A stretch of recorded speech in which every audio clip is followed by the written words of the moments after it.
10 seconds, 5 seconds, start. Madam, I thank you for giving me this opportunity to draw the attention of the House to a matter of grave concern. Newspapers have reported that there was a rocket attack on the Central Reserve Police Force in Punjab. It is a sad thing that we have come to terms with violence. I would like the government to examine what was the cause for this. What is the rocket attack on the Central Reserve Police Force? We must take cognizance of this. This means that there is an upgradation in the kind of weapon system the terrorists have available to them today. What was the government doing regarding this and the implication it has towards Parliament, the people of this country, and particularly the people of the state? We have repeatedly known that there are weapon systems flowing into the state and the government did not do anything about it. Pictures have been published in the newspapers with terrorists having in their hands weapons like AK-47 machine guns. Government did not do anything about it. The Home Minister did not make a statement on the floor of the House or give an answer or explanation as to how these are made available to the terrorist. We have got picture published regarding this issue. No cognizance has been taken of that. Here, the police have been attacked by a weapon system beyond their reach or comprehension. This is not fair. It is not just that members of parliament sit here and pass bills. This has a direct bearing on the security force, people who are on the spot and who have to come to terms with them and face them. How are our security forces equipped? Are we equipping our security forces with similar weapon systems? Are they having that range and reach with their weapons? No. The terrorists have it. So these things give rise to other questions like the following. Where are these arms coming from? Has the government an answer for this?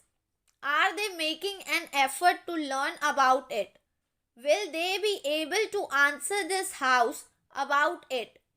Secondly, what action is the government taking to stop the inflow of these weapons? Do they have any system by which they are going to buy them?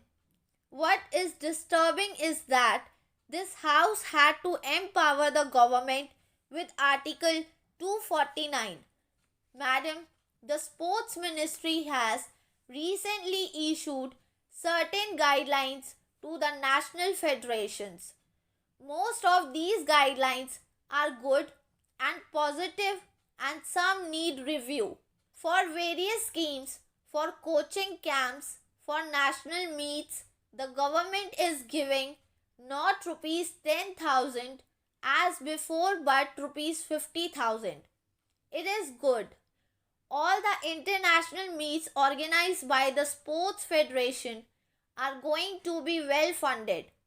Formerly, the government was giving rupees 1 lakh. Now they are giving rupees 5 lakhs. These are all very good steps, but what surprised me is the selection of teams. This definitely is the responsibility of the national federations. Yes, the government is giving money for various coaching camps and also the federation. This can definitely put one representative of the government in the selection committee of the national federations.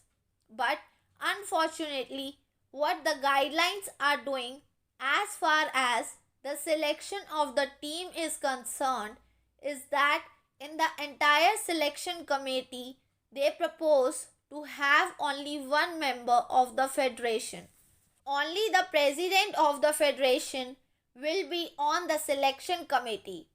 Who are the other members? One will be the representative of the government in the form of sports authority. One will be the representative of the government coming from Arjuna Award winners. One will be chosen by the government from the Olympic Association. Another member nominated by the sports ministry. So, in a committee of 5 or 6, only one member is the national coach. Again, who has been there from the national federation. How can this position be accepted by the national federations? I think there is a need for dialogue between the federation and the government. The government of India has been kind enough, the Prime Minister is kind enough to increase the budget for sports manifold. I think the government and the National Federation have a duty to see how this money is spent. I think it is a very exciting time. But out of 5 or 6 members, only one will be from the National Federation. There must be a dialogue. There is need for the government to invite suggestions. They ask for the suggestions of the national federations. But after that sports ministry has unilaterally issued guidelines without consulting the national federation. I think this is not in the interest of sports. There is need to review the selection of teams for coaching camps in consultation with them.